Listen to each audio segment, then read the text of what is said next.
Welcome to the Primary Education Test Preparation Program, proudly presented by TeacherPreps.com. This exam includes 125 multiple-choice questions, which you will address over 3 hours. A passing score of at least 2 of 20 is needed for certification. So what can you expect to receive on test day? We have the Science and Social Studies section, which is 24% each, challenging your proficiency in fundamental sciences and social studies topics. Want to make passing your primary education exam simple? Give yourself the in-depth study guides, video lessons, and practice tests found by enrolling into TeacherPreps.com and go from panicked to prepped to passed.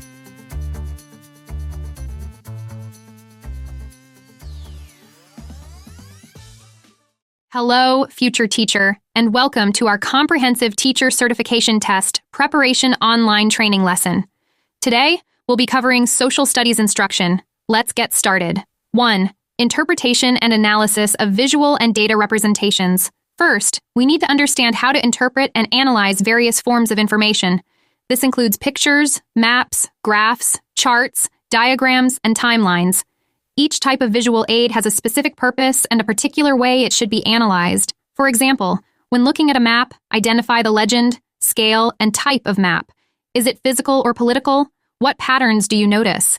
Understanding these elements will help you effectively convey information to your students and interpret data in real-world situations. 2. Distinguishing between facts and opinions.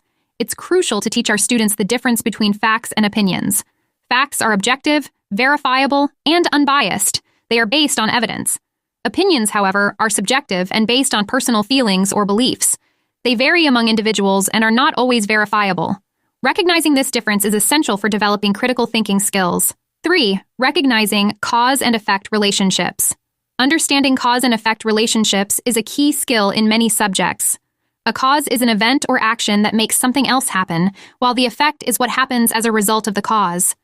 Look for signal words like because, therefore, and consequently to identify these relationships in texts. Teaching this concept can involve storytelling, real-world applications, and interactive activities. 4. Assessing the credibility of source information. Next, let's talk about source credibility, which is crucial for teaching, research, and decision-making. When assessing a source's credibility, consider the authorship, publication source, citations and references, date of publication, bias and objectivity, and corroboration. Teach your students to ask critical questions about these aspects to ensure they are using reliable information. 5. Stages in the inquiry process. The inquiry process is a systematic approach to learning and research. It involves identifying topics, developing questions, forming hypotheses, gathering and organizing information, analyzing data, drawing conclusions, communicating findings, and reflecting on the learning process. Each stage plays a vital role in developing a thorough understanding of a topic. 6. Using and evaluating different types of sources. In social studies, using a variety of sources, such as primary, secondary, and tertiary sources, is fundamental. Each type has its specific use and requires a different approach to analysis. It's also important to teach ethical use of sources, including proper citation and avoiding plagiarism. 7. Effective instructional practices and strategies. Effective teaching involves a variety of instructional practices and strategies. These include direct instruction, inquiry-based learning, cooperative learning, and differentiated instruction. Each strategy serves a different purpose and can be more effective depending on the learning objectives and the needs of the students. 8. Planning and delivering instruction. When planning and delivering instruction, it's essential to select appropriate instructional resources, align them with learning objectives, and ensure they are suitable for the grade level and student needs. This might include textbooks, supplementary materials, multimedia resources, and hands-on materials. 9. Assessment and evaluation. Understanding different types of assessments is key to effective teaching. These include formative, assumptive, diagnostic, performance-based, and peer and self-assessments. Each type serves a specific purpose in the learning process, from diagnosing students' prior knowledge to evaluating their learning at the end of a unit. 10. Technology integration. Finally, integrating technology in teaching is becoming increasingly important. This includes selecting age-appropriate technology, using tools for teaching, communication, and research, and ensuring all students have access to these technologies. By mastering these topics, you will be well prepared to pass your teacher certification test. Now, test your own readiness with this social studies instruction practice test once you're logged into teacherpreps.com. Introduction to Government and Citizenship. Welcome to our comprehensive exploration of government and citizenship. This session is designed to deepen your understanding of the various government structures, their functions, and their integral role in society. Whether you're preparing for your elementary teacher certification exam or planning to bring these concepts into your classroom, this guide will provide you with the essential knowledge you need. Understanding the federal government. Let's start at the top with the federal government, which is structured into 3 branches: the executive, the legislative, and the judicial. The executive branch, led by the president, enforces laws and oversees the country's defense and foreign policy. The legislative branch, or Congress, crafts laws and holds the purse strings of the nation, while the judicial branch interprets these laws and ensures they adhere to the Constitution. The purpose of this 3-tiered system is to provide a stable yet flexible framework that maintains the unity and security of the entire country. State government, tailored governance. Moving to the state government, which mirrors the federal structure with its own executive, legislative, and judicial branches, but operates within the confines of state boundaries. State governments handle everything from public safety and health to education, tailoring their laws and policies to meet the unique needs of their residents.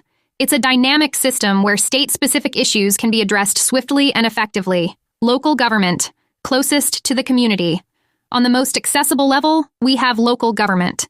The structure here can vary significantly, but often includes a mayor-council or council-manager system. Local governments deal with day-to-day community services like waste collection, policing, and public transportation. Their direct impact on citizens' daily lives makes them a crucial layer of governance. The dance of power, sharing responsibilities. Understanding how these branches of government share power and responsibilities is key.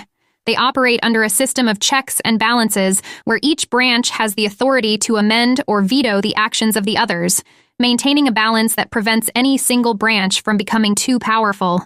For instance, while the president can veto laws, Congress can override that veto with enough votes. Similarly, the Supreme Court can deem laws unconstitutional, checking the powers of both the executive and legislative branches. The role of law in the U.S. constitutional system. The United States prides itself on a robust legal framework, starting with the Constitution, which is the supreme law of the land. This document outlines the structure of government and the rights of its citizens, ensuring that no law or decree can supersede the constitutional provisions. It's a system designed to protect individual freedoms while maintaining order and justice at every level of government. From documents to daily life, the U.S. political system in action. In the U.S., the political system is not just about elections and governance. It's about how these elements translate into everyday benefits and responsibilities for its citizens. From the right to vote to the obligation to serve on a jury, these civic duties are foundational to maintaining the democratic principles of the nation. Moreover, understanding key historical documents like the Declaration of Independence and the Bill of Rights is crucial as they encapsulate the ideals upon which the country was founded. Teaching government and civics effectively. As educators, bringing these concepts to life involves more than just lectures. It's about engaging students with interactive discussions, multimedia resources, and practical activities that illustrate the workings of government and the importance of civic participation. Whether it's through role-playing legislative sessions or analyzing case studies on landmark Supreme Court rulings, the goal is to foster a deeper understanding and appreciation of how government and citizenship play pivotal roles in shaping society. As we wrap up this session, remember that the best way to make sure you are ready for your teacher certification exam is to visit teacherpreps.com, get signed in, and take our government and citizenship practice test so you can ace the exam on your next try.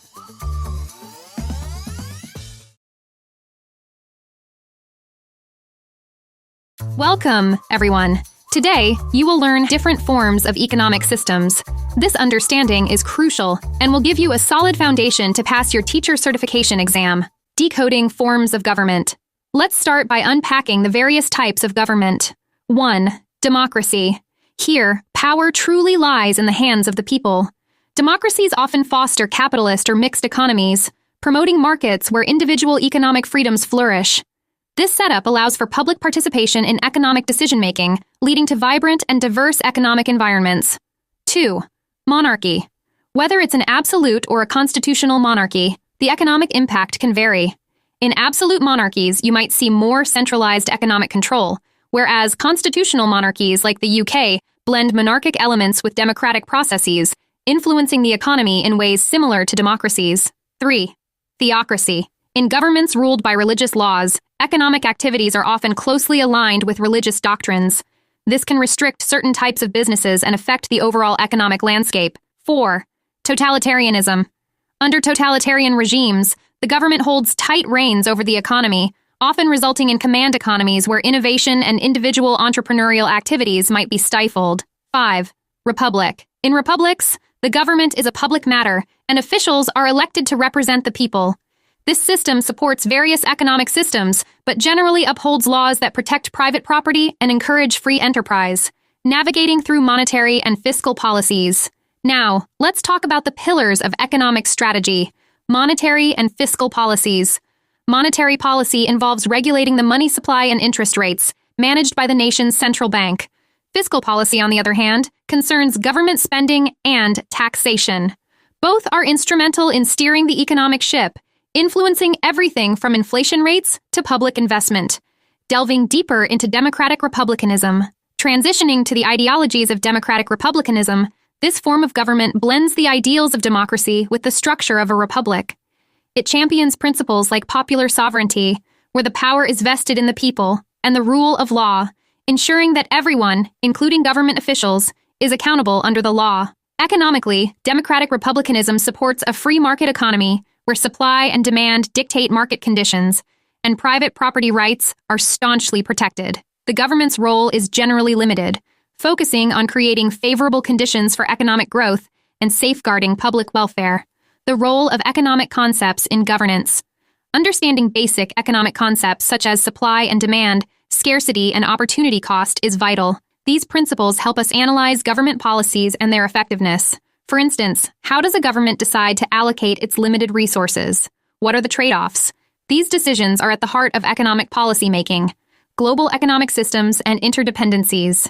In our interconnected world, the global economic system plays a crucial role.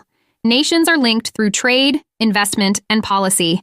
Understanding these interdependencies helps us grasp how domestic economies are influenced by and, in turn, affect the global economic landscape. Teaching economics and government effectively. Great.